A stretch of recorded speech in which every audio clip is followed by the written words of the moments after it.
Dans cette vidéo, on va essayer de vous raconter l'histoire et l'invention de la mole.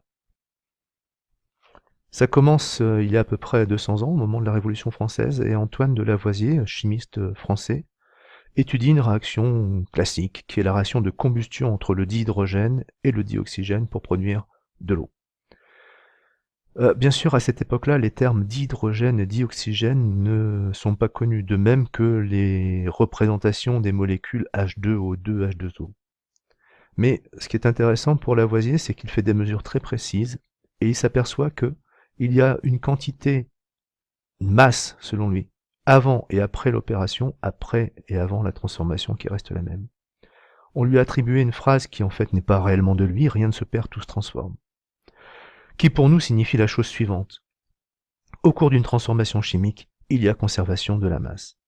Et par exemple, si on prend 4 grammes de dihydrogène et 32 grammes de dioxygène, on obtient 36 grammes d'H2O.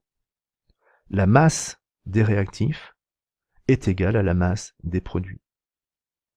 Il y a conservation de la masse au cours de la transformation chimique. Un tout petit peu plus tard, un dénommé Gay-Lussac étudie la même réaction chimique, mais cette fois-ci uniquement sous forme gazeuse. Il produit non pas de l'eau sous forme liquide, mais il produit de l'eau sous forme gazeuse. Et il s'aperçoit qu'à ce moment-là, il y a des coefficients simples qui apparaissent entre les différents volumes de gaz. 2 volumes de gaz H2 plus 1 volume de gaz O2 donne 2 volumes de gaz H2O.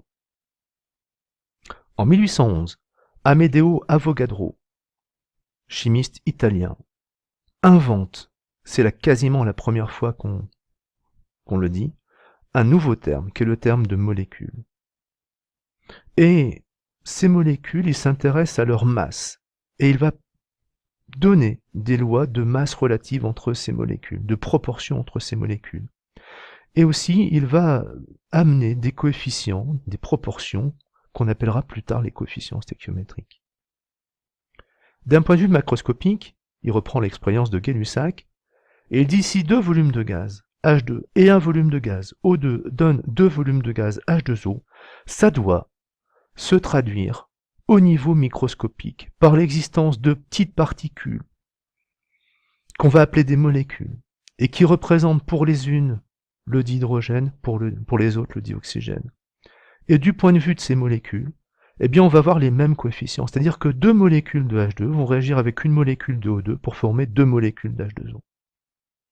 Alors bien sûr, pour Avogadro, la structure des molécules, elle est complètement inconnue, il ne sait absolument pas ce que ça peut être.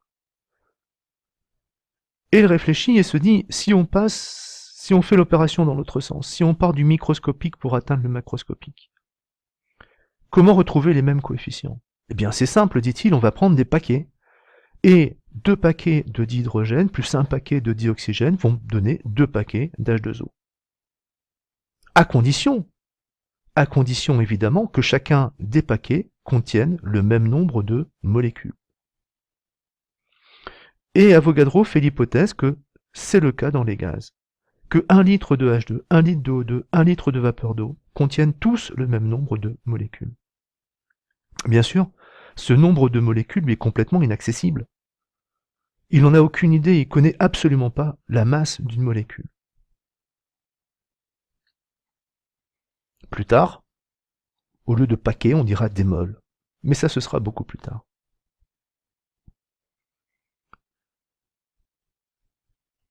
Avogadro fait la parallèle entre les coefficients qu'il a trouvés pour ces paquets, et donc pour ces molécules, avec les masses qui ont été observées par Lavoisier. Et par exemple, si 2 paquets correspondent à 4 grammes de H2, ça veut dire qu'un paquet de dihydrogène a une masse de 2 grammes. Et qu'un paquet de O2 a une masse de 32 grammes. Et que 2 paquets d'H2O ont une masse de 36 grammes. Donc un paquet d'H2O vaut 18 grammes. Bien sûr, ces masses, elles n'ont aucun intérêt en elles-mêmes. Pourquoi? Parce qu'on ne connaît pas le nombre d'éléments des paquets. Et si évidemment on change le nombre d'éléments dans un paquet, on va changer sa masse. Mais pour Avogadro, l'essentiel est dans les proportions qui existent entre ces différentes masses. O2, 16 fois plus massique que H2. H2O, 9 fois plus massif que H2. Donc pour Avogadro, le terme de masse relative signifie que le paquet d'H2O eh bien, aura 9 fois la masse du paquet de H2. Et la masse d'un paquet de O2 vaudra 16 fois la masse d'un paquet de H2. Mais comme dans ces paquets on a toujours le même nombre de molécules, il extrapole en disant que la masse d'une molécule de H2O est égale à 9 fois la masse d'une molécule de H2. Et que la masse d'une molécule de O2 est égale à 16 fois la masse d'une molécule de H2. Plus tard, mais beaucoup plus tard, on pourra dire que la masse d'une mole d'H2O est égale à 9 fois la masse d'une mole de H2 et que la masse d'une mole de O2 est égale à 16 fois la masse d'une mole de H2. Et à peu près à la même époque, on réinvente la théorie atomiste.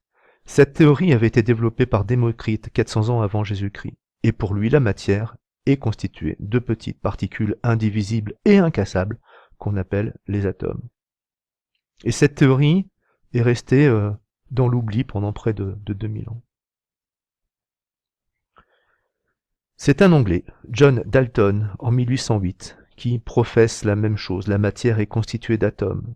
Mais il complète en disant que les atomes sont indivisibles et ne peuvent être ni créés ni détruits. Il continue, tous les atomes d'un élément donné sont identiques et ont la même masse, et cette masse est invariable. Des atomes d'éléments différents ont des masses différentes. Et il crée une classification dans laquelle il identifie quelques éléments chimiques connus à cette époque, et pour chacun, eh bien, il représente un atome par un symbole, qui est un petit disque avec des éléments. Et il continue en disant que la particule, alors lorsqu'il dit particule, il faut comprendre molécule, c'est pas encore un terme très utilisé à cette époque-là. Donc eh bien, la molécule d'un corps composé est formée d'un nombre fixe d'atomes dans des proportions constantes. Et par exemple, il joue avec ses atomes pour faire un espèce de modèle moléculaire, et il dit, eh bien, par exemple, la molécule d'acide carbonique contient 2 atomes d'oxygène pour 1 atome de carbone, CO2. Eh bien, c'est le cas. Par contre, il faut remarquer aussi que son modèle n'est pas encore parfait, et qu'il représente par exemple la molécule d'eau par l'association d'un atome d'hydrogène et d'un atome d'oxygène. Ce que nous savons tous est faux. Mais, progressivement au cours du XIXe siècle et assez rapidement, le modèle des atomes, des molécules, de la transformation chimique continue à évoluer. La structure des molécules H2O2, H2O est maintenant établie. Et on sait que H2O, eh bien, c'est plus un atome d'oxygène, un atome d'hydrogène, mais bien 2 atomes d'hydrogène, un atome d'oxygène. Et l'équation et les coefficients qu'on avait observés au niveau microscopique prennent alors tout leur sens. 2 molécules de H2, qui représentent donc 4 atomes d'hydrogène, plus une molécule de O2, qui représente 2 atomes d'oxygène, donnent 2 molécules de H2O, qui représentent ensemble 4 atomes d'hydrogène et 2 atomes d'oxygène. Bien, le sens que prend maintenant cette équation au niveau microscopique, c'est qu'il y a conservation au cours de la transformation chimique, non seulement de la masse, mais il y a conservation des éléments chimiques. Il y a conservation de l'ensemble des atomes de chaque élément chimique mis en jeu. En même temps, au cours du XIXe siècle, eh bien, la collection des éléments chimiques augmente, et leur masse atomique relative est mesurée avec de plus en plus de précision. En 1869, Dmitri Mendeleïev, un russe, classe les 63 éléments connus dans un tableau en fonction de leurs propriétés chimiques et de leur masse relative. Et on s'aperçoit, si on regarde l'hydrogène et l'oxygène, qu'on retrouve le même coefficient, la même masse relative. L'oxygène est 16 fois plus, l'atome d'oxygène est 16 fois plus lourd que l'atome d'hydrogène. Et donc on confirme les résultats d'Avogadro. Et puis on complète. Et par exemple, l'atome de carbone est 12 fois plus lourd que l'atome d'hydrogène. Sa masse relative, elle vaut 12. Alors il y a un petit truc qui est un petit peu embêtant, c'est que quelquefois on a des coefficients qui sont des coefficients décimaux. Par exemple, pour le chlore, on a 35,5. Et ces coefficients décimaux, on a du mal à les justifier, à les expliquer. Et donc on arrive tranquillement à la fin du 19e siècle, mais on ne sait toujours pas si l'atome existe, quelle forme il a, quelle structure il a. La seule particule à la fin du 19e siècle qu'on ait réussi à identifier, c'est l'électron. Mais l'atome lui-même est toujours inconnu. Il faut attendre 1911 avec Ernest Rutherford, un Anglais qui nous explique que l'atome est constitué d'une particule centrale qui s'appelle le noyau, qui est chargé positivement, qui est extrêmement petite par rapport au volume de l'atome. Et puis on a un nuage d'électrons qui circulent autour de ce noyau. Il faudra attendre 1932 avec James Chadwick, un Américain, qui découvre enfin la dernière particule inconnue, le neutron, et qui nous explique que le noyau est donc constitué de deux types de particules, les protons et les neutrons. Ces deux particules constituant ce qu'on appelle les nucléons. Désormais, la composition des atomes des différents éléments chimiques est progressivement et définitivement connue. Par exemple, l'atome d'hydrogène, on sait maintenant qu'il est constitué d'un électron et d'un proton. L'atome de carbone, on sait qu'il est constitué de 6 électrons, 6 protons, 6 neutrons, et donc il contient 12 nucléons. L'atome de fluor contient 9 électrons, 9 protons, 10 neutrons. Son nombre de nucléons, 10 plus 9 égale 19. Mais au fur et à mesure que la composition des atomes apparaît, il y a quelque chose de fort surprenant. C'est que la position de l'élément chimique dans la classification périodique, eh bien, elle correspond au nombre de protons et au nombre d'électrons. Ce nombre magique, on l'appelle le numéro atomique, Z. Z, le numéro atomique, c'est à la fois le numéro d'ordre dans la classification périodique, et c'est aussi le nombre d'électrons, et aussi le nombre de protons de l'atome. Et il apparaît quelque chose d'aussi surprenant lorsqu'on regarde le nombre de nucléons. Eh bien, on s'aperçoit que le nombre de nucléons correspond à la masse relative qu'on avait trouvée. Par exemple, pour le carbone, la masse relative valait 12,0. Eh bien, le nombre de nucléons y vaut 12.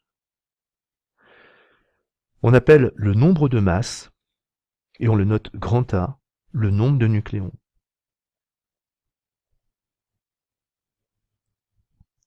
Enfin, dans ces années-là, on arrive à expliquer l'existence de coefficients présentant des chiffres décimaux.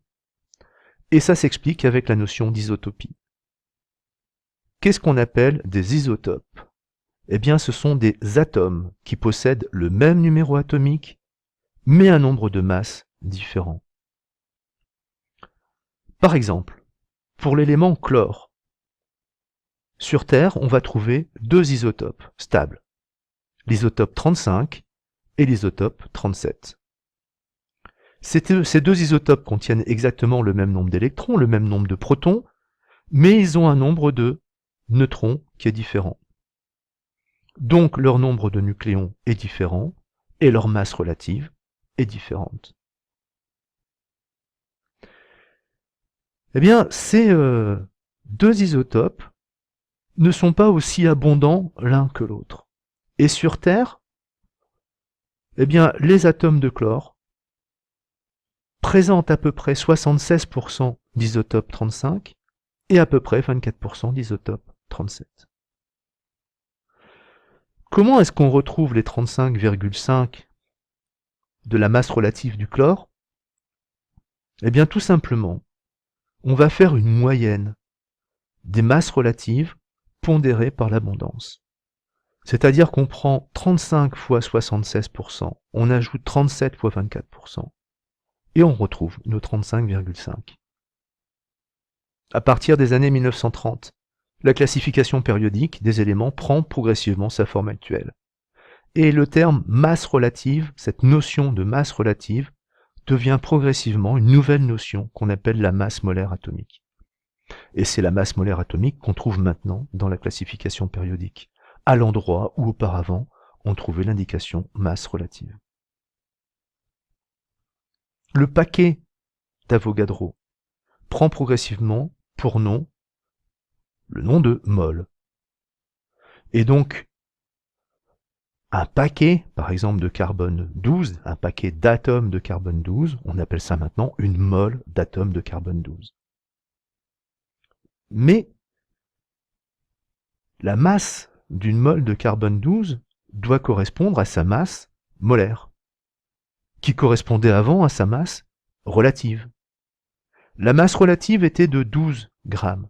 Donc la masse molaire, elle vaut 12 grammes. C'est-à-dire qu'une mole doit peser 12 grammes. Et donc une mole d'atome de carbone 12 doit peser 12 grammes. Mais on sait maintenant ce que c'est qu'un atome de carbone 12. Et on peut calculer sa masse. Parce que la masse d'un atome, c'est pour l'essentiel la masse de son noyau. Et donc, c'est la masse des nucléons qui le constituent. Pour l'atome de carbone 12, il y a 12 nucléons. La masse, c'est donc 12 fois la masse d'un nucléon. Et lorsqu'on fait ce calcul, on obtient 2 10 puissance moins 23 grammes. Il devient donc possible de déterminer le nombre d'atomes de carbone 12 présents dans une mole de carbone 12. Attention, il ne s'agit pas uniquement du nombre d'atomes de carbone 12 dans une mole de carbone 12. Il s'agit du nombre d'entités dans une mole de n'importe quoi. On aura toujours ce même nombre. Que ce soit une mole d'atomes, une mole de molécules, une mole d'électrons, eh bien la mole, elle contiendra toujours ce même nombre d'éléments. Ce nombre est donc important. Comment est-ce qu'on peut le calculer? Eh bien c'est relativement simple. On va prendre la masse d'une mole et on va diviser par la masse d'un atome. Et donc on va obtenir le nombre d'atomes dans une mole. Si on fait ce calcul, on obtient quelque chose comme 6 10 puissance 23. Du point de vue des unités, la masse relative est devenue la masse molaire. Elle s'exprime donc en grammes par mole. La masse d'un atome s'exprime en grammes. Donc ce nombre a une unité. Ce sont des moles moins 1. Eh bien ce nombre, 150 ans après sa découverte, après ses travaux, prendra le nom de nombre d'Avogadro. Nombre d'Avogadro, Na, vaut, plus précisément que ce qu'on a écrit, 6,02 10 puissance 23 mol moins 1. Et pour terminer, eh bien c'est uniquement en 1971, 160 ans après ses travaux, après les travaux d'Avogadro, qu'on intègre une dernière unité dans le système international. Cette unité, c'est la mole. Et elle a une définition officielle qui nous dit que la mole, c'est la quantité de matière d'un système contenant autant d'entités élémentaires qu'il y a d'atomes dans 12 grammes de carbone 12. C'est exactement le calcul qu'on vient de faire précédemment. Voilà.